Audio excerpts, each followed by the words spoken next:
मानोना बिथाङा जाम्बा जाम्था जोंनि माने मा होनो बर' रायजो राजाफोरखौ इनस्टिगेट खालामदों हाग्रा दाननो थाखाय आरो बेनि सायाव जों स्टाडि खालामबाय दङ जोङो हाइकर्टनि उकिलफोरजोंबो जों सोमोन्दो खालामगासिनो दङ नायनि जों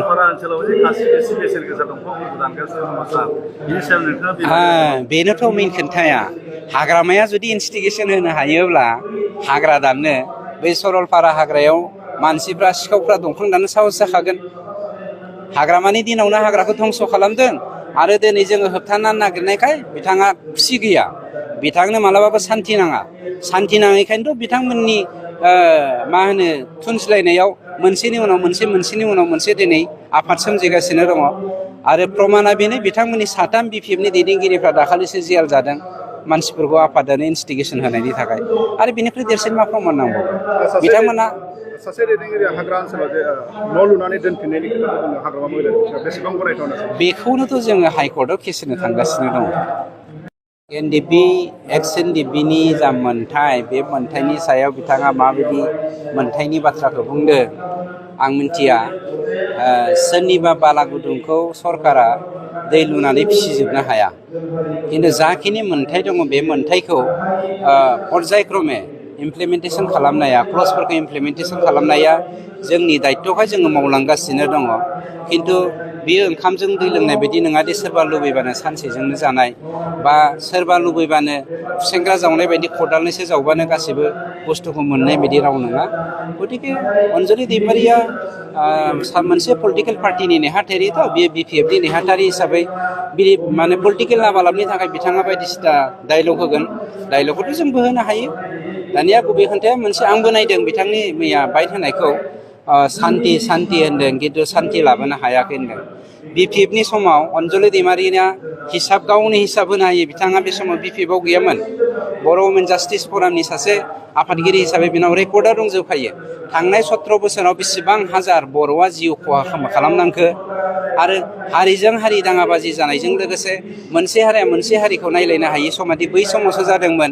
बिथांनिनो पार्टी BPFनि समाव जे असान्तिमोन आरो बै BPFनि दैदेनगिरिफ्रा दिनै सान्ति नांगौ होनना गाबख्रावनाया लासिं बाथ्रा मानोना बिथांमोना असान्तिनि राजा आरो रानि दिनै सान्तिनि बाथ्रा बुंनो बिथांमोननि खुगायाव समाया आरो बिथांमोननि सालायाव फैनाया फाब नांथावथाव दिनै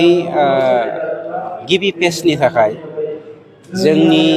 थांनाय 34 बोसोर बर'लेण्ड मुभमेन्टआव गावनि जिउ गावनि थै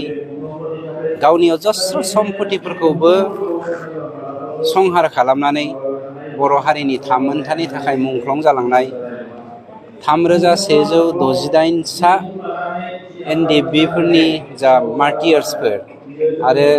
11 सा एबसुनि मार्टियार्सफोर बेखौ जोङो जथायै दिनै गिबि खेबनि थाखाय फार्स्ट पेज जोङो मार्टियार्सनि जा एक्स ग्रेसियानि जा मोननो गोनां फिथाइ बेखौ जोङो होदों रानजेनदों 200 सासेखौ दा गुबै खोन्थाया जादों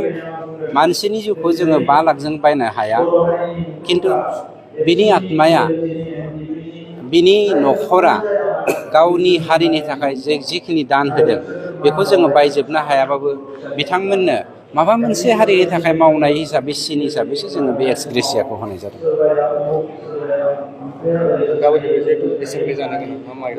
गाबोन जोंहा एसेमब्लि जागोन बे एसेमब्लियाव जों नोंथांमोनखौ